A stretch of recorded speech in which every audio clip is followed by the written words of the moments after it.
आप लोग का स्वागत है एक नए वीडियो में। तो यह है मेरे पास, देखिए royal Enfield classic 350 CC BS4 bike. और ये बाइक जो है रियर से काफ़ी ज़्यादा बबलिंग मार रहा है। इसका प्रॉब्लम क्या है और इसका सोल्यूशन क्या है, टोटल स्टेप आपको इस वीडियो के अंदर कवर करेंगे। तो आप लोग वीडियो में अंत तक बने रहिएगा, वीडियो को कहीं से भी स्किप नहीं कीजिए। इससे पहले हमारे इस यूट्यूब चैनल बाइक पॉइंट को सब्सक्राइब नहीं किया तो चैनल को सब्सक्राइब करके साथ में बेल आइकन को प्रेस। कितना ज़्यादा आगे पीछे करने का मेन जो इसमें एक ही प्रॉब्लम है, इस बाइक का व्हील का बैरिंग वगैरह कुछ भी खराब नहीं। इसका जो रियर आर्म ये जो आर्म लगा है, इसका सस्पेंशन बूस्ट लगा है। सस्पेंशन बूस्ट जो है इसका काट चुका है, बिल्कुल डेड कर गया। तो सस्पेंशन बूस्ट को कैसे रिप्लेस करना है, सस्पेंशन बूस्ट में मेन एक चीज़ है कि सस्पेंशन बूस्ट का सेटिंग का तरीका सही होना। अगर सस्पेंशन बूस्ट को गलत तरीका सेटिंग करेंगे तो कुछ ही दिन में सस्पेंशन बूस्ट आपका खराब हो जाएगा। असेंबल को हम खोल करके फटाफट से बाहर निकाल लेते हैं।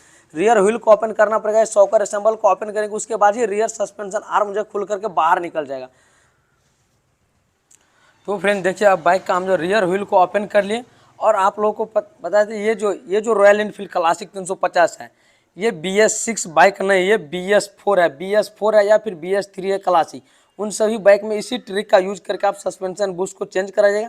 अगर BS6 बाइक है, अगर आप लोगों के पास BS6 बाइक है, उन टॉपिक पे वीडियो चाहिए तो हमें एक बार कमेंट में जरूर बतलाइएगा। फिलहाल यहाँ पे बात देखिए किस तरह से सस्पेंशन जो रियर वाला आर्म है किस तरह से आगे पीछे हो रहा है।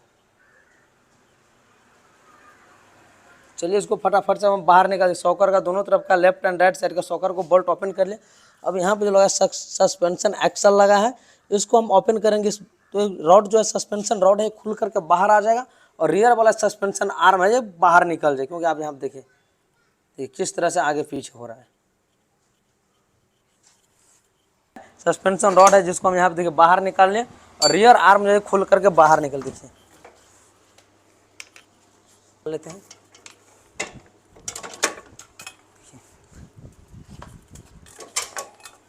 ये है रियर आर्म, इसको हम फाइनली खोल करके बाहर निकाल लिया। और ये देखिए किस तरह से कट गया। देखिए इस तरफ से दबा रहा है, बाहर निकल रहा है। देखिए और इसी के अंदर ये देखिए यहाँ पे इस ऊपर नीचे कर रहे हैं। देखिए काफ़ी ज़्यादा इसके अंदर प्ले आ गया।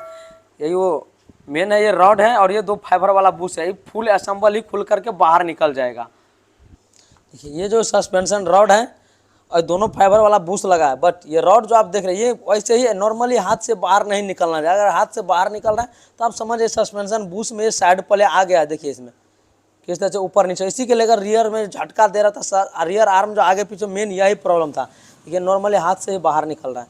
चलिए हम इसको बाहर निकाल लेते हैं। बाकी इसको सेटिंग करवाने के लिए लेथ वाले भाई के ही पास जाकर के इसको परफेक्ट सेटिंग कराएंगे कि बाइक का रियर आर्म में रियर सस्पेंशन है किस तरह से कट जाता है और इसको रिपेयर कैसे करना है वो भी आपको इसी वीडियो का। बट सस्पेंशन बूस्ट अगर कटा रहेगा तो सबसे पहले बाइक रियर से बबलिंग करेगा, झटका देगा। जैसे गियर लगा के आगे बढ़ाइए, फिर टर्निंग पे जब बाइक को टर्न लीजिएगा तो बाइक जैसे लगेगा कि एक्सीडेंट होगा, पिछल जाएगा टर्निंग पे। बाइक एक तरफ खींचेगा, आप लेफ्ट साइड खींच सकता है या राइट साइड भी खींच सकता है, इससे कोई डिस्कस नहीं करेंगे, बट बाइक एक तरफ खींचेगा। ऐसा प्रॉब्लम तब भी आता है जब आपके व्हील का वायरिंग खराब रहेगा या फिर टायर खराब रहेगा, या ज़्यादातर जो इसमें प्रॉब्लम आता है मैंने सस्पेंशन बूस्ट कटने के लेकर के ज़्यादा प्रॉब्लम आता है। क्योंकि रियर वाला जो भी भार रहता है वो रियर आर्म इस सस्पेंशन पे रहता है और रियर वाला जो सस्पेंशन शॉकर जो वर्क करता है वो यहीं से वर्क करता है। ये जो फ्लैक्चुएट करता है इस तरह से फिट रहता है बाइक के अंदर, इस तरह से ये ऊपर नीचे होते रहते हैं। जब हम बाइक को ड्राइव करते हैं गड्ढा में जाते हैं शॉकर ऊपर नीचे होता है और यहाँ से भी ये सस्पेंशन जो है ऊपर नीचे होता है। उस टाइम क्या होता है, कुछ दिन के बाद 20,000 25,000 किलोमीटर चलने के बाद सस्पेंशन बूस्ट कट जाता है और हम लोग को सस्पेंशन बूस्ट रिप्लेस करना पड़ता है। बट नया जो बुलेट जब हम नया परचेज करते हैं उस बाइक में देखें कि 10,000 रुपये भी खराब हो जाता है, 15,000 रुपये भी खराब हो जाता है। मेन इसका खराब होने का एक प्रॉब्लम और है कि आप लोग सर्विस टाइम इसको ग्रीसिंग नहीं करवाते हैं। किसी मैकेनिक के पास जाते बोलते हैं आप लोग कि दोनों व्हील को ग्रीसिंग करते। भाई दोनों व्हील को ग्रीसिंग नहीं करना रहता है यार। जब भी बाइक को सर्विस करवाते हैं, मेजर सर्विस करवाते हैं, ऑल इन वन पार्ट में ग्रीस डालना चाहिए। जैसे जैसे बाइक का सर्विस में जहाँ जहाँ पे ग्रीस लगता है, नया नया इंजन लगता है, प्रॉपर पार्ट को अच्छा से ल्यूब करेगा, उस टाइम आपको काफ़ी लंबा समय तक सर्विस चला। न कि बाइक सर्विस में गए हैं तो रियर व्हील ग्रीसिंग कर दिया। तो फिर जब हम बाइक को सर्विस में जाते हैं उस टाइम फ्रंट एंड रियर का व्हील ग्रीसिंग करते, एयर फिल्टर क्लीन करते, इंजन ऑयल चेंज कर दे। इंजन ऑयल का फिल्टर नहीं भी चेंज किया तो भी चलेगा, ऐसा नहीं करना है।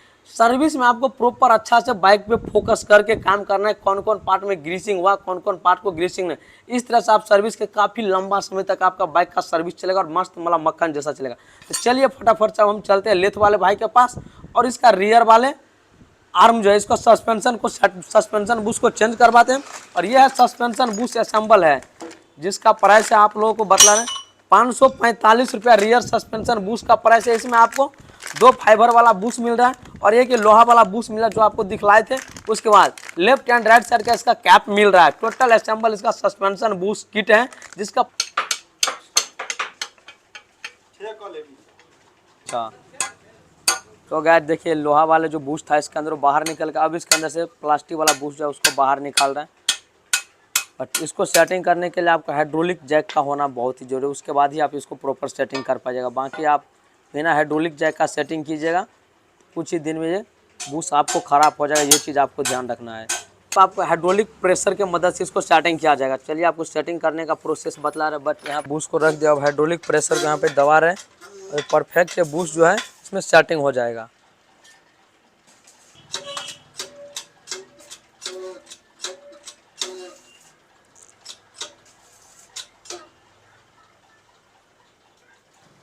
एक तरफ का बूस्ट देखिए फाइनली ये परफेक्ट सेटिंग हो गया। अब इसमें हम दूसरे तरफ का बूस्ट को सेटिंग करेंगे। यह सस्पेंशन बूस्ट चेंज करते हैं उस टाइम बूस्ट किट असेंबल ही हम नया डालते हैं। अब इसमें लोहा वाले बूस्ट को परफेक्ट सेटिंग किया जाए, जो कुछ इस तरह देखिए यहाँ पे थोड़ा इसके ग्रीस के ऊपर बूस्ट के ऊपर ग्रीस का लेप कर दिया। अब ये लोहा वाले बूस्ट को सेटिंग कर रहे हैं।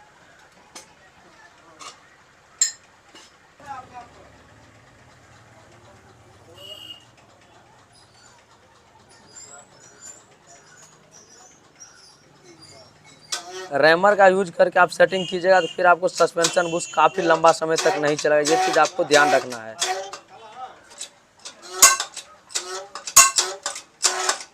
तो गाइस देखिए यहाँ पे रॉयल एनफील्ड क्लासिक 350 की जो बुलेट बाइक है उसका सस्पेंशन बूस्ट किस तरह से सेटिंग किया जाता है।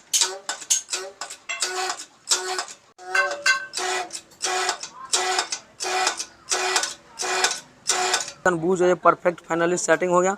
अब इसके ऊपर से 2 ठो कैप आ जाता है, एक नीचे से एक ऊपर से फिट हो। बट ये कैप अभी सेटिंग नहीं करना, जब हम बाइक में रियर आर्म में रियर सस्पेंशन को सेटिंग करेंगे उस टाइम इसके ऊपर से कैप आता है, कैप डाल करके बाइक में सेटिंग कर देंगे। परफेक्ट लेथ से सेटिंग करवा लिया, जो कि आप लोग देखे थे किस तरह से हाइड्रोलिक जैक के मशीन से प्रॉपर इसको सेटिंग किया गया है। अगर आप लोग की बाइक का रियर सस्पेंशन कट जाए तो नॉर्मली आप सेटिंग नहीं, हाइड्रोलिक जैक के मशीन से ही सेटिंग करवाइएगा। रैमर वगैरह का यूज करके आप बिल्कुल भी सेटिंग नहीं करवाइएगा। ये यूज दे रहा है बूस्ट किट के साथ आपको कैप भी मिलेगा। तो आपको क्या करना है, यहाँ पे थोड़ा आपको ग्रीस डाल देना है। यहाँ पे ग्रीस डाल दिया। अब इस कैप को आपको यहाँ पे इस तरह से सेटिंग कर लेना आसानी से। तो दोनों तरफ का हमने वार्सल को इस तरह से सेटिंग कर, जो कैप जो था नया वाला दोनों तरफ हमने एक एक करके सेटिंग करते। अब चलिए रियर सस्पेंशन को हम बाइक में सेटिंग कर लेते हैं, व्हील वगैरह को सेटिंग करके। उसके बाद आप लोगों को दिखलाएंगे साइड प्ले हाई या रिमूव हो गया। मुझे नहीं लग रहा है कि अब साइड प्ले हो, क्योंकि काफ़ी टाइट से हेड सस्पेंशन बूस्ट को सेटिंग करवाए, रैमर वगैरह का कुछ भी यूज नहीं कर। अब आप लोग सोचे कि रैमर हम बोलते हैं किसको, तो आपको लाइव प्रूफ हम दिखलाते हैं रैमर किसको बोलते हैं। तो फ्रेंड देखिए जब हम नया बूस्ट इसमें सेटिंग कर देंगे तो उस टाइम क्या होगा, ये रॉड जो है इसमें प्रॉपर इसे अंदर सेटिंग, जैसे अभी आसानी से अंदर चला जा रहा है तो अंदर नहीं जाता। उस टाइम क्या करता है, काफ़ी लेथ वाले भी भाई लोग भी करते इस ट्रिक का यूज करते हैं, मैकेनिक भाई लोग इस ट्रिक का यूज करते हैं। बट ये रैमर है, इसी को हम लोग रैमर बोलते हैं, जो कोई चीज़ को छीलने के लिए काम आता है। इसमें डाल कर जैसे इस तरह से मूव करेंगे, ये कट करके इसका अंदर वाला भाग बाहर निकल जाएगा, फिर उसमें आसानी से बूस्ट को सेटिंग कर। लेकिन ये तरीका बिल्कुल गलत है, रैमर से इसको कटिंग करके बूस्ट सेटिंग कर। सही तरीका है कि लेथ से ही बूस्ट को सेटिंग करवाइए। वाले आर्म को हमने परफेक्ट सेटिंग कर लिए है, सस्पेंशन बूस्ट वगैरह परफेक्ट सेटिंग हो गया। अब यहाँ पे देखिए सस्पेंशन नट को भी टाइट कर। अब देखिए इसको कितना भी लेफ्ट और राइट आगे पीछे कर रहा है, बिल्कुल भी ये एब्जॉर्ब नहीं कर, यानी कि इसका जो मेन जो सस्पेंशन आगे पीछे हो रहा था लेफ्ट राइट काफ़ी ज़्यादा झटका दे रहा था, तो सस्पेंशन बूस्ट कटने के प्रॉब्लम से इसमें इतना प्रॉब्लम आ गया था। जब भी आपको बाइक में जैसे लग रहा है कि सस्पेंशन बूस्ट कट गया, रियर वाला व्हील काफ़ी ज़्यादा आगे पीछे हो रहा है, लेफ्ट राइट करा, तो उस टाइम आप समझिए कि सस्पेंशन बूस्ट कट चुका है। आप तुरंत किसी नज़दीकी सर्विस सेंटर से आप संपर्क करके प्रॉब्लम का सोल्यूशन पा सकते हैं। नहीं तो होगा कि आपका बाइक जो है एक्सीडेंट हो सकता है। ऐसा नहीं कि एक्सीडेंट 100% हो सकता है। जब भी आपको फिर से बतला, जब भी आप बाइक में सस्पेंशन बूस्ट सेटिंग करवाते हैं तो लेथ वाले भाई के पास जाकर के सस्पेंशन बूस्ट को सेटिंग करवाइए, न कि रैमर का यूज करके। अब चलिए फटाफट से बाइक में व्हील वगैरह को सेटिंग कर लेते हैं, उसके बाद आप लोग को थोड़ा दिखलाएंगे। तो फ्रेंड देखिए रियर वाले व्हील को हमने परफेक्ट सेटिंग कर लिया। अब देखिए यहाँ पे इसको आगे पीछे कितना भी कर रहे, कुछ भी आगे पीछे नहीं हुआ है। जो इसमें जो मेन बबलिंग मारा था आगे पीछे हो रहा था, मैंने उस सस्पेंशन बूस्ट के लेकर प्रॉब्लम। अगर सस्पेंशन आगे पीछे नहीं, उस टाइम सिर्फ व्हील इस तरह से पकड़ के आगे पीछे कीजिएगा, उस टाइम जो व्हील जो सिर्फ आगे पीछे हो रहा है तो उस टाइम समझिएगा व्हील का वायरिंग खराब है। अगर व्हील के साथ साथ रियर सस्पेंशन भी आगे पीछे हो रहा है तो उस टाइम आप समझ जाइए कि बाइक में जो है सस्पेंशन बूस्ट कट गया है। इसी तरह से और भी लेटेस्ट इंटरेस्टिंग वीडियो पाने के लिए चैनल को सब्सक्राइब करके साथ में बेल आइकन को प्रेस कर लीजिए, पेज को फॉलो करके वीडियो को लाइक करके ज़्यादा से ज़्यादा शेयर कीजिए। Thank you so much, welcome.